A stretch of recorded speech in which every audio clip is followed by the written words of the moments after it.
Collars ہمارے پاس اگرچہ آنے شروع ہو گئے ہیں، لیکن میں اپنے کالر سے درخواست کروں گا کہ ابھی ذرا تھوڑا سا انتظار کریں، کیونکہ آج کے پروگرام میں بھی ابھی تھوڑا سا ہم آگے بات چیت کریں گے. ابھی مبشر یاسب سے ہم بات کرنے والے ہیں، نصیر قمر صاحب سے بات کریں گے تو کچھ موضوع مزید کھلے گا تو اس کے مطابق آپ سوال کریں تو زیادہ اچھا ہوگا. ویسے ہم کوشش کریں گے جتنے کالرز کو آج ہم یہاں پہ لے سکیں ضرور لیں اور ان سے بات کریں.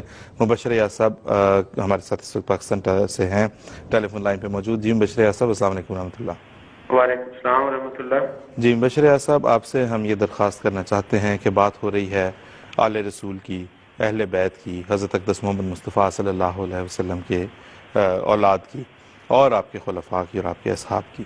اب جی اس میں ہم یہ دیکھتے ہیں کہ آج کل محرم کا مہینہ بھی ہے، مختلف ٹیلی ویژن چینلز کے اوپر بھی، مختلف اخبارات میں بھی، اور جہاں جہاں پہ بھی مسلم کمیونٹیز ان کنسنٹریشن ہیں وہاں پہ اجتماعات اور اجلاسات اور جلوسوں کی شکل میں ہم دیکھتے ہیں کہ حضرت امام حسین کی شہادت کا تذکرہ ہوتا ہے، کیونکہ محرم الحرام میں حضرت امام حسین رضی اللہ تعالیٰ عنہ کی شہادت، افسوسناک شہادت واقع ہوئی تھی، تو اس حوالے سے ذکر ہوتا ہے.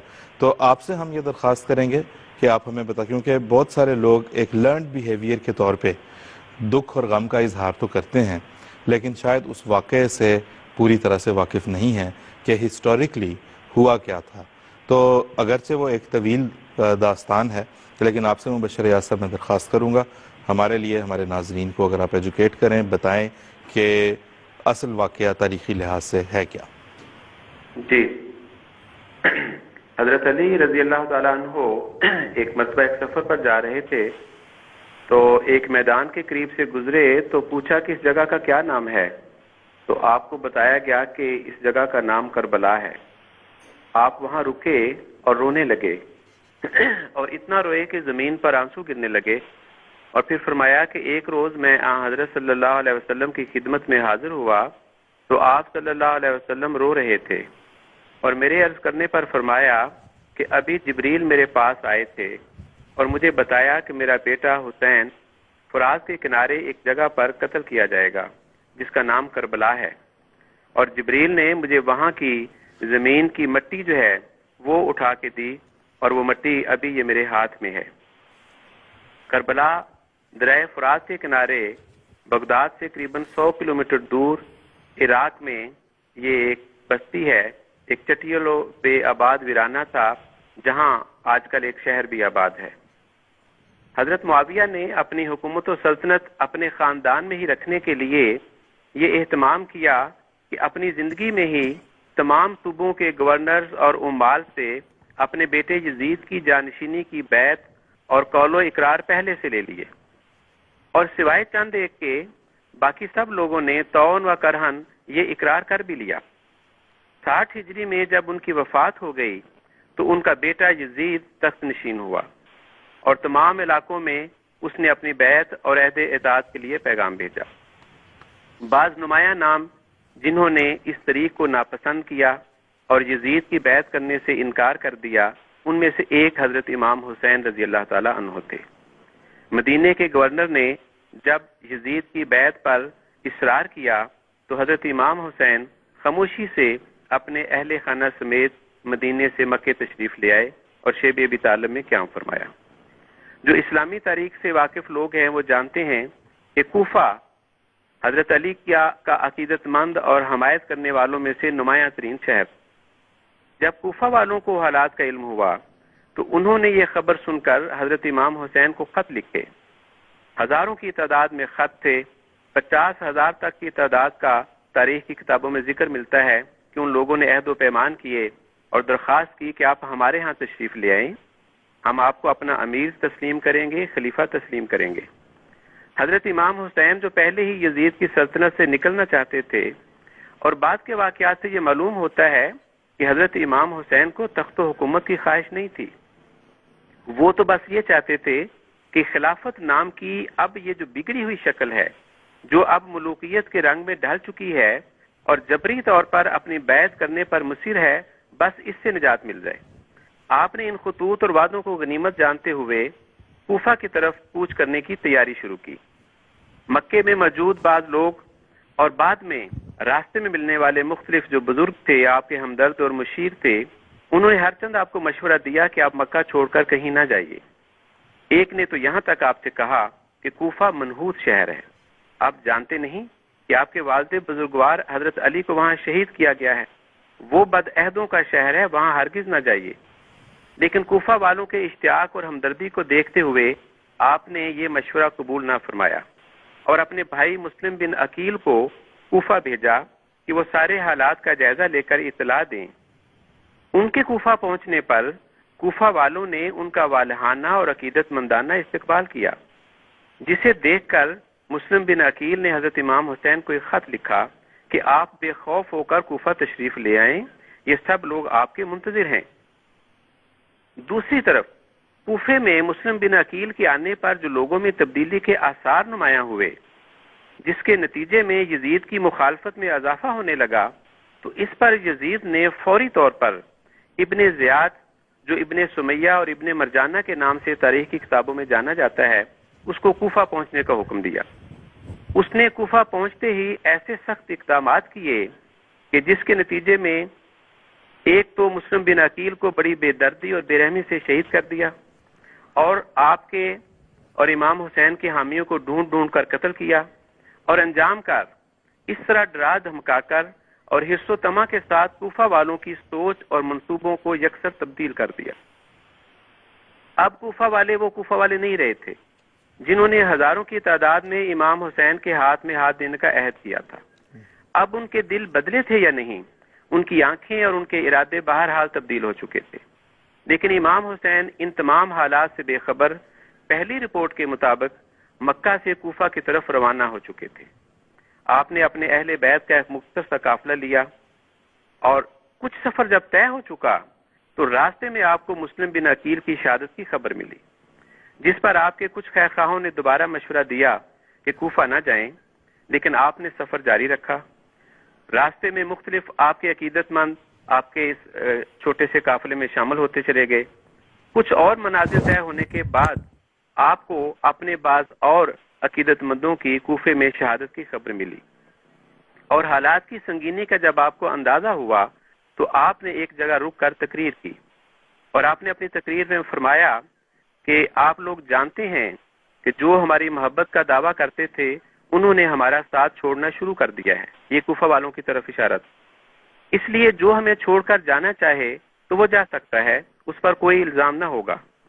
یہ تقریر سن کر بہت سے لوگ جو راستے میں شامل ہوئے تھے وہ واپس لوٹ گئے، اور کم و بیش وہی لوگ رہ گئے جو مکے سے آپ کے ساتھ چلے تھے۔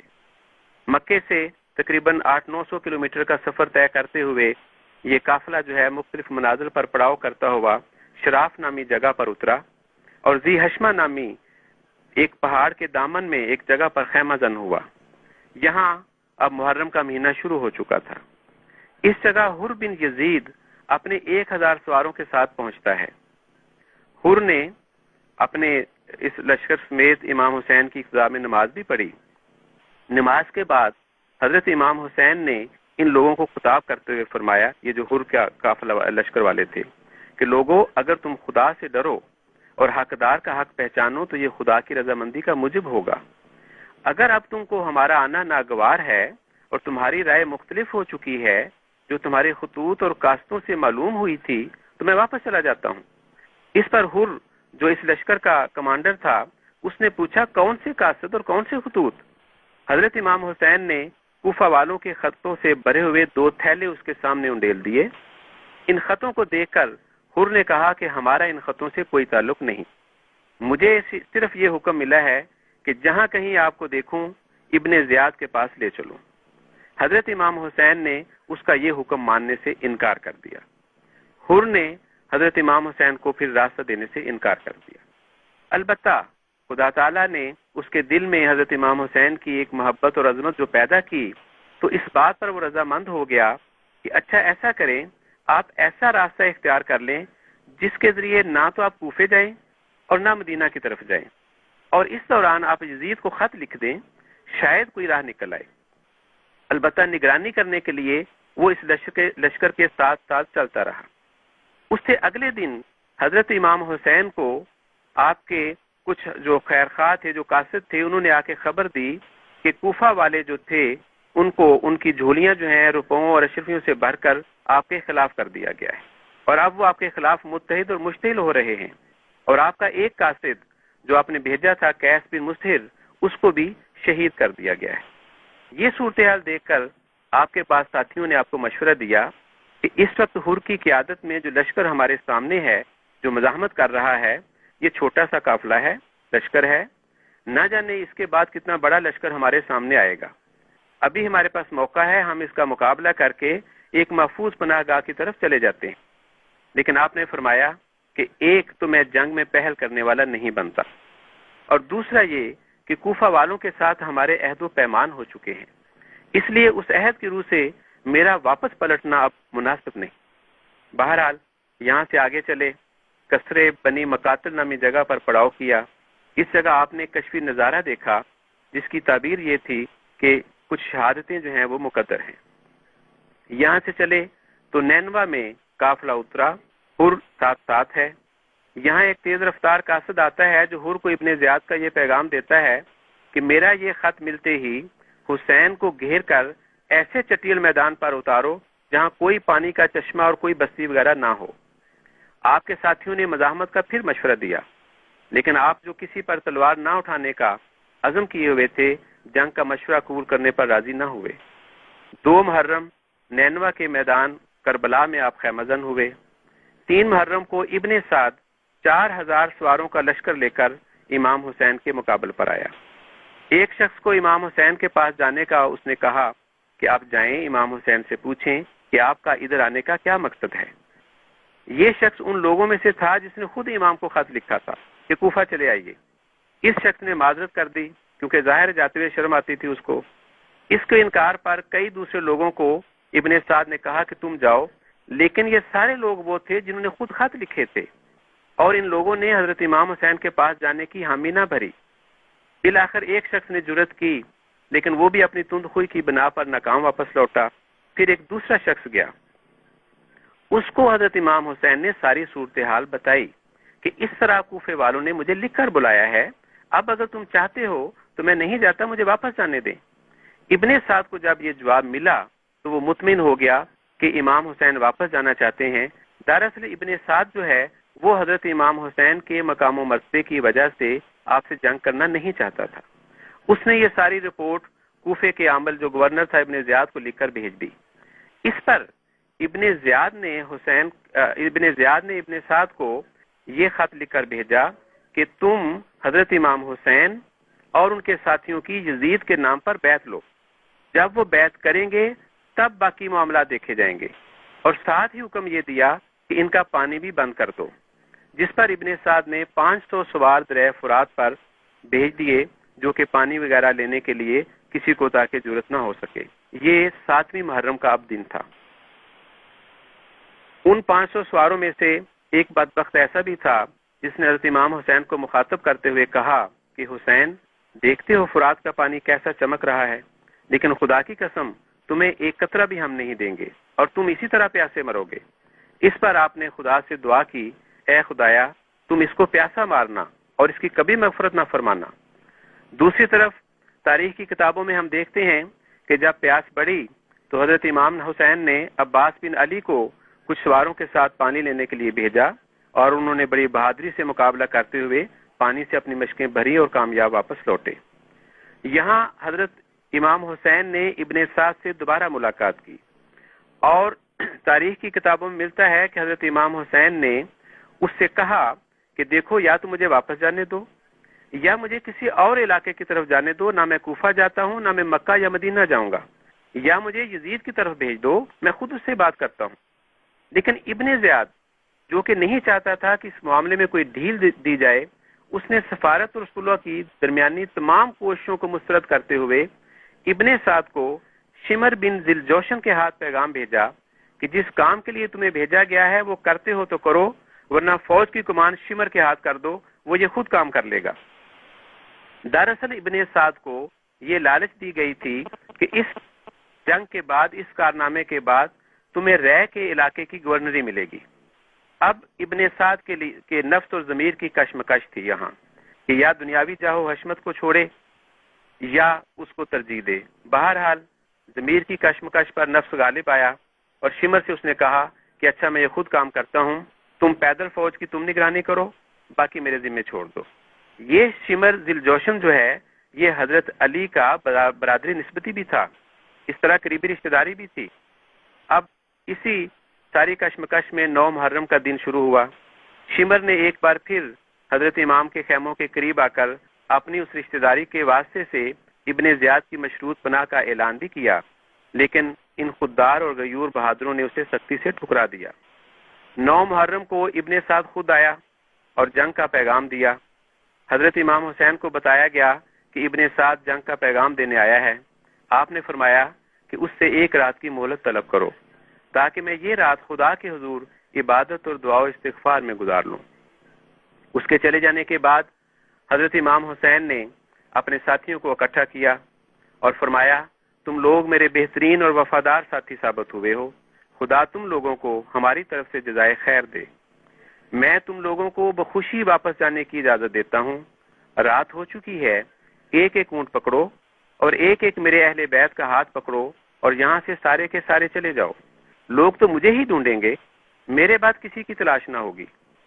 لیکن اس تقریر کے جواب میں آپ کے ان جانثار ساتھیوں نے جو جوابی تقریریں کی وہ صدق و وفا کی داستانوں میں سنہری حروف سے لکھے جانے کے قابل ہیں، جن کی چمک میں کربلا کے میدان میں بہائے جانے والے خون نے اور بھی اضافہ کر دیا۔ بہرحال آپ نے کچھ ضروری انتظامات کرنے کے بعد ساری رات متضرعانہ دعاؤں اور خدا کے حضور راز و نیاز میں گزاری۔ نیند سے ذرا مغلوب ہوئے تو خواب میں دیکھا کہ کتے ہیں جو ہم پر حملہ آور ہوئے ہیں۔ اگلا روز یوم عاشور 10 محرم کا دن، یہ وہ دن طلوع ہو رہا تھا جو تاریخ اسلام کا تاریخ ترین دن ثابت ہونے کی تیاریوں کے ساتھ طلوع ہوا چاہتا تھا۔ طلوع آفتاب کے ساتھ حسینی لشکر افواج یزید کے مقابل پر آن کھڑا ہوا۔ حق و باطل کا مارکا شروع ہونے والا تھا۔ ہر طرف کفرست جوشاں ہم چو افواج یزید کا نظارہ سامنے تھا۔ 72 کے قریب چھوٹا سا جانثاروں کا قافلہ اور ان کے مقابل پر 20,000 کا لشکر۔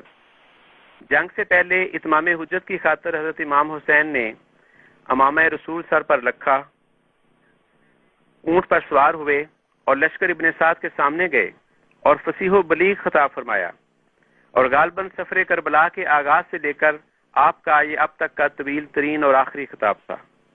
اس میں آپ نے مد مقابل کوفی لشکر کو خاندان رسول کی عظمت و احترام اور اس کی نسبت کی بدولت اپنے مقام و مرتبے کی طرف توجہ دلائی، اور نیکی اور بدی کا فرق واضح کرنے کے بعد وہ تمام صورتحال کھول کر بیان فرمائی کہ کس طرح تم لوگوں نے خط لکھے، وفد بھیجے، اور پھر بھرپور انداز میں اتمام حجت کرتے ہوئے نام لے لے کر ان کے بڑوں کو پکارا کہ اے شیخ بن ربیع، اے حجاز، اے قیس بن اشعث، اے یزید بن حارث، کیا تم نے مجھے خط نہیں لکھے تھے کہ بہت جلد آپ تشریف لے آئیں، ہم آپ کا ساتھ دیں گے؟ لیکن ان ظالموں نے جواب دیا کہ جناب اب یہ باتیں آپ کے مفید مطلب نہیں رہیں۔ امام حسین اس خطاب کے بعد واپس لوٹ ہی رہے تھے کہ حر جو سب سے پہلے آپ کے لشکر کو روکنے والا تھا وہ آپ کے قدموں میں آ کے گرا اور آپ سے اپنی خطاؤں کی معافی مانگی اور یہ درخواست کی کہ میرے لیے دعا کریں کہ اللہ تعالیٰ میری اس غلطی کو معاف فرما دے، اور حر جو ہے وہ حضرت امام حسین کے لشکر میں شامل ہو گیا۔ اس کے ساتھ ہی ابن سعد نے تیر چلا کر اعلان جنگ کر دیا۔ اب آغاز جنگ کے نازک ترین لمحات آن پہنچے تھے۔ مبارزت شروع ہوئی۔ امام حسین سے دعا لے کر یہ جانثار فدائی میدان جنگ میں جانے لگے، اور سفر سے چور بھوکے پیاسے یہ شیروں کی طرح بہادری کے جوہر دکھاتے ہوئے ایک ایک کر کے شہید ہونے لگے۔ ان میں سے ایک ایک شہید درجنوں مخالفین کو مارنے کے بعد اپنے امام کے سامنے شہادت کا جام پیتے۔ پروانوں کی طرح ایک ایک جانثار آپ پر جان نچھاور کرتا چلا گیا، یہاں تک اب اہل بیت کے نونہالوں کی باری آن پہنچی۔ آپ کے صاحبزادے علی اکبر میدان میں نکلے اور لڑتے ہوئے شہید ہوئے۔ دشمنوں نے آپ کے جسم اطہر کے ٹکڑے کر دیے۔ آپ نے اپنے جگر گوشے کے ان ٹکڑوں کو خود اکٹھا کیا اور خیمے کے قریب لا کر رکھا۔ کبھی آسمان کی طرف نظر اٹھا کر دیکھتے اور کبھی اپنے جوان سال بیٹے کا پاش پاش بدن۔ سنت ابراہیمی کا نظارہ آسمان نے آج ایک بار پھر دیکھا۔ اب خاندان اہل بیت کے ان نوجوان معصوموں کے خون سے چمن اسلام کو سینچنے کی باری تھی۔ علی اکبر کے بعد عبداللہ، عبد الرحمن، امام حسن کے بیٹے قاسم، قاسم کے بعد ان کے دوسرے بھائی ابو بکر، جعفر، عثمان اور پھر عباس۔ اب صرف ایک عابد بیمار رہ گیا تھا جو خیمے میں بستر علالت پر پڑا تھا، زین العابدین۔ باقی تمام مرد اسلام کی زندگی کے لیے اپنی جانیں قربان کر چکے تھے۔ اب حسین علیہ السلام خود ان شامی فوجوں کی طرف بڑھتے ہیں، جدھر جاتے ہیں صفوں کی صفیں چیرتے ہوئے نکل جاتے ہیں۔ شمر ہے کہ شامی فوج کے سپاہیوں کو مسلسل ابھار رہا ہے، اور اس کا یہ اکسانہ ان شکی اور بدبختوں کی جسارت میں اضافے کا باعث بن رہا ہے۔ یہ ظالم اپنے تیروں اور تلواروں سے اس نہتے پر وار کرتے چلے جا رہے تھے، آخر ایک نہتا کب تک ان کا مقابلہ کرتا؟ ایک شخص نے آپ کے شانہ مبارک پر ایسا وار کیا کہ تلوار امامہ مبارک کو کاٹ کر سر مبارک تک جا پہنچی، خون کا فوارہ پھوٹ پڑا۔ آپ نے دوبارہ امامہ باندھا۔ یہ منظر دیکھ کر خیمے سے آپ کا ایک شیرخوار بچہ بھاگتا ہوا آپ کی طرف لپکا، آپ سے چمٹ گیا۔ ظالموں نے ایسا تیر مارا کہ وہ اپنے شفیق باپ کی گود میں ہی تڑپ کر رہ گیا۔ جانثار بہن زینب سے رہا نہ گیا، وہ بے تاب ہو کر باہر نکلی۔ اس غیور بھائی نے دوبارہ اسے خیمے کی طرف بھیج دیا۔